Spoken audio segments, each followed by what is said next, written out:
Hello, and welcome to Hedgehog Storytime, where I read my weird original fiction. The following stories are part of the Edie Valley Project. Links to the playlist in the description below. Yes, you have to read them all. No, that is not a request. This story doesn't really need a lot of introduction.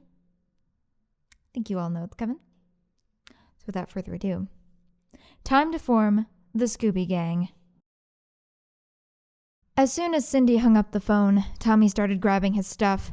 He knew from experience that he wasn't going to have to seek out Cowell to get out of work, and, sure enough, there he was a split second later, sitting calmly at the bar. "Going to save your brother already?" he asked nonchalantly. "Gonna try, and not gonna ask how you know that." "Best not."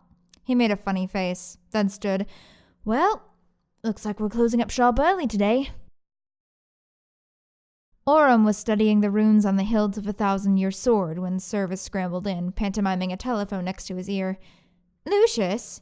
she asked after picking up the old rotary phone she kept just outside the office. "You're calling awfully late." "Something big's happening, Orem. We're assembling a posse. Can we meet at the East Branch?" "Of course." She blinked. "You're on your way already, I take it?" "You know me too well. Thanks, Orem." She hung up the line and put on a pot of coffee. It was going to be a long night.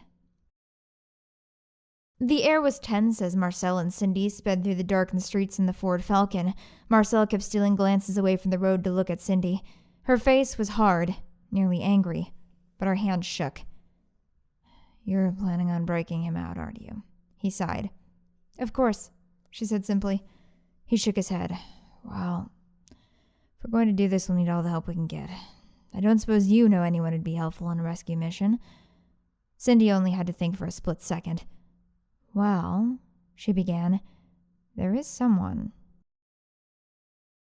Lila was failing to fall asleep when she got the call.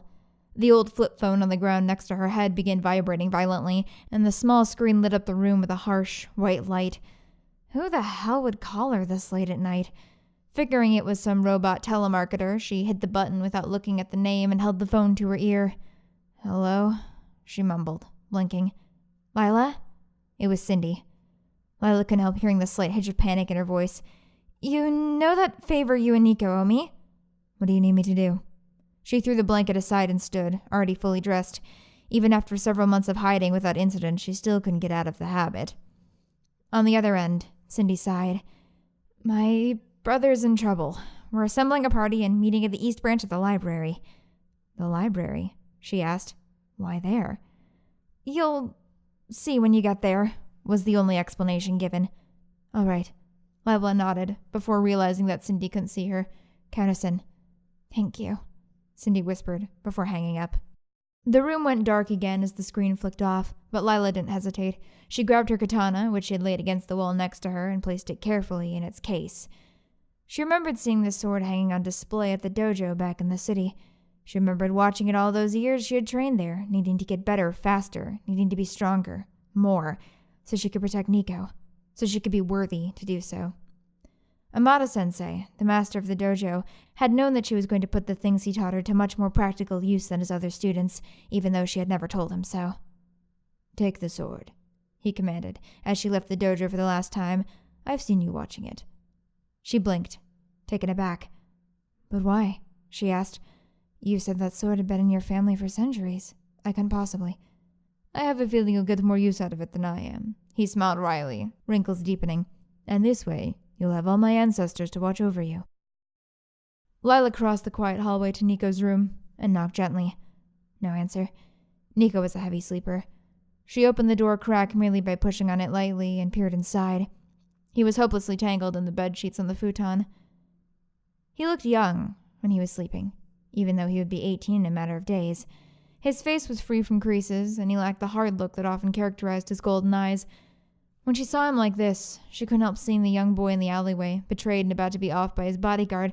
That is, until she, a street rat with everything to prove, swooped in and pulled him out of there. But that had been a long time ago, and so many things had changed, and she couldn't let him sleep forever. "Niko," she hissed. "Niko!" He bolted upwards. "What?" "It's Cindy," she said. "She's calling in her favor." In the middle of the night? Sounded like an emergency, she explained. Something about her brother. He sat up, rubbed the sleep from his eyes. Shit. All right, give me a minute. After closing the door, Lila flicked on the bathroom light to pull up her hair. She apologized to the poor, strained hair tie that had the job of keeping the tangled mess of carrot top mane out of her eyes. Taking a deep breath, she glanced at her own face in the mirror. For some reason, she was struck at just that moment by how old she looked. Her face was thinner than she remembered, harder. It had been a long time since she'd really looked at herself. Niko's door opened again, and through the mirror Lila saw him slipping his guns under his jacket. All right, he said. Where are we going? The east branch of the library. Why? That's all she said. She was a little panicked, so I didn't press. Apparently we're meeting a group there. Okay then, let's ride. That authoritative tone was so reminiscent of Mikhail, the senior Borisov, that she nearly stopped in her tracks. Of all the crazy, dangerous things that had occurred throughout her life, the one she was sure she would never forget was the day that she had been called into the office of Mikhail Borisov, the day she became Niko's bodyguard. He had stared at her over the stately desk, his large office chair and the man himself dwarfing her in comparison, but she would not shrink back, regardless of how much she wanted to. To gain his respect, she must meet his eye. So, you intend to guard the life of my son? He had a heavy accent, yet his grammar was perfect. She simply nodded. And you understand that you hold the future of the Borisov line, my legacy, in your hands? With all due respect, sir. She closed her heart, made her eyes cold as ice. He could smell fear. She was sure of it. With all due respect, she repeated, I don't care about preserving your legacy. Sir. Mikhail froze. People didn't talk to him like that. And if they did, they were likely to end up dead in an alleyway in a matter of hours. What did you say? He was giving her a chance to redeem herself, to take it back. But he hadn't heard everything yet. But to protect your son, I would lay down my life in an instant. He paused, considering this. I just thought you should know where my priorities lie. For a moment, there was silence. Lila held her breath. Then he started laughing. I see, little firecracker. Thank you for enlightening me. I believe Nikolai will be safe in your hands. There was a lot of him in Niko, sometimes, every once in a while when he wasn't consciously obscuring it behind a layer of bravado. It was this look in his eyes, that hard one that demanded respect. William Street was quiet at night. Too quiet. Lila didn't like it. You couldn't blend into an empty street. But they persevered, and a half an hour later they were staring up at the East Branch, the large domed building looming over them. It felt strange to be here, at a library of all places. Most operation meetings Lila had attended had been in smoky back offices, or in a few last-minute cases, alleyways. But she knew for a fact that nothing Cindy was involved in was ever normal, so they pushed open the large doors and hurried inside. The East Branch was more like a collection than a public library, she noticed, as she peeked through the doors.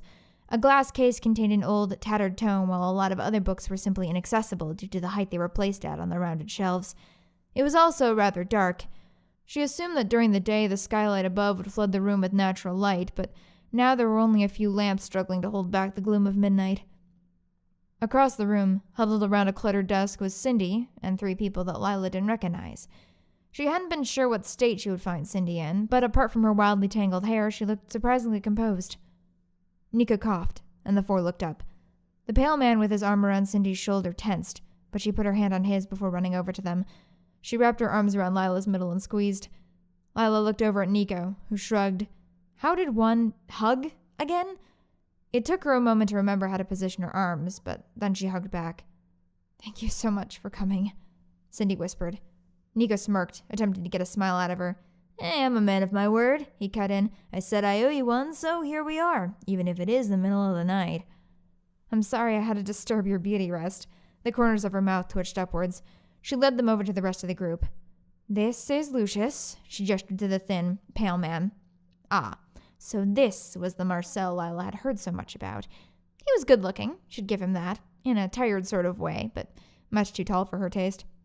She nodded at him, attempting to convey that for now he had her approval, but she would not hesitate to hurt him very badly if anything happened to Cindy. And this is Orem, the middle-aged woman with shockingly sharp fingernails, and Service, the kid with the eccentric fashion sense.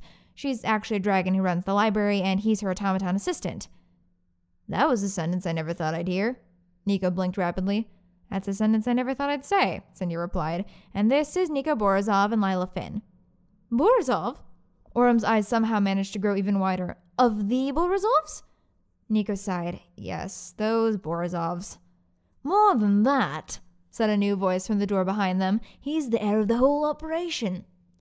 They turned, only to see Cowell slink through the door, followed sheepishly by Tommy. What are you doing here? Cindy asked, pointing at the grinning demon. Sorry, Cindy. Tommy ducked his head. He insisted on coming. Cindy just shook her head. Tommy, you useless bisexual. But before Tommy could defend himself, Cowell stepped properly into the room. His grin widened until it was rather Cheshire-like. It's been a long time, my dear. How is that knowledge treating you? The librarian bristled. Not so well, considering I can't really use it. You don't make fair deals. My deals are perfectly reasonable, he said. It's not my fault that no one asked the right questions. Oh, please. Marcell took a step forward. Perspective and permanence are bullshit words and you know it. Lila knew about Cindy's deal, of course, but the mention of permanence was new to her. It seemed as if Cindy wasn't the only one here who had dealt with Cowell. Irrelevant, Cowell chuckled. But I haven't come here to fight with you all. I simply want to help. How could you help? Cindy spoke up. He approached the desk cautiously, and the rest grudgingly let him. Information. He grinned. I know that you lot are going to spend the next few hours planning for every possibility come the morning. What if young Mike comes out of that school? What if he doesn't? What if those precocious young revolutionaries are hostile, etc., etc.? Except that I know exactly what's going to happen there in front of that school, and since it would be so dreadfully boring to listen to all of you squabble back and forth for hours on end, I might as well just tell you. There was silence for a second. But I've been rude, haven't I? Most of you don't even know what's happening yet, and here I am blabbing off about having all the spoilers. I leave the floor to you, miss. He bowed to Cindy, and all eyes turned to her. She took a deep breath, and told them about Mike, and about St. Adelaide's. And you haven't heard from him in 2 weeks? Lila asked. Though she didn't say, she looked to Niko and could tell that he was thinking the same thing. That kid might be beyond saving. Cindy just shook her head. Don't worry, Tommy said, ruffling her hair. We're gonna get him back. All right, Cowell. Cindy nearly growled at him. What do you know? And it had better be good, Marcell added, before Cindy put a hand on his shoulder. Now! Cowell clapped his hands together. My precognizance is somewhat limited. I can't give you a plan, nor can I tell you what will happen once you're inside. That is all up to you, I'm afraid. Whoa, Marcell interrupted him. Who said anything about going inside? Cowell shook his head, clicking his tongue condescendingly. Do you really expect any less? That would certainly make for a disappointing climax. So, before I continue, does anyone else have any questions, comments, snide remarks? He paused, but was met with only silence. All right then. In the morning, all the rich parents and press will be gathered outside the gates of the school. Said gates will open, the children will come out, but young Mike, of course, will not be among them. Do you know why? Cindy asked, almost afraid of the answer. Not a solitary clue. For the life of her, Lila couldn't tell if he was lying or not. All I know is that you'll have to barter your way in. Barter? Tommy scoffed. We can't force our way in? They're just kids, right? Orem shook her head. The most brilliant, insane bunch of children in the world. I wouldn't underestimate them if I were you, Cal corroborated. Unfortunately, they won't let any adults inside. Both Tommy and Marcell bristled at this. They're not going to let me in to see my own brother? It appears that in their eyes, adults are the ones who have caused all their problems. So which of us is still underage? Orem glanced back and forth rapidly between them. Niko and Lila are both 17, Cindy supplied, and I could easily pass for that as well. I'm coming too, Tommy pointed to himself before Cal shook his head. They'll never let you in. You look far too old. Marcell grimaced. But there's no way we can let the three of them go alone without some way of communicating with them.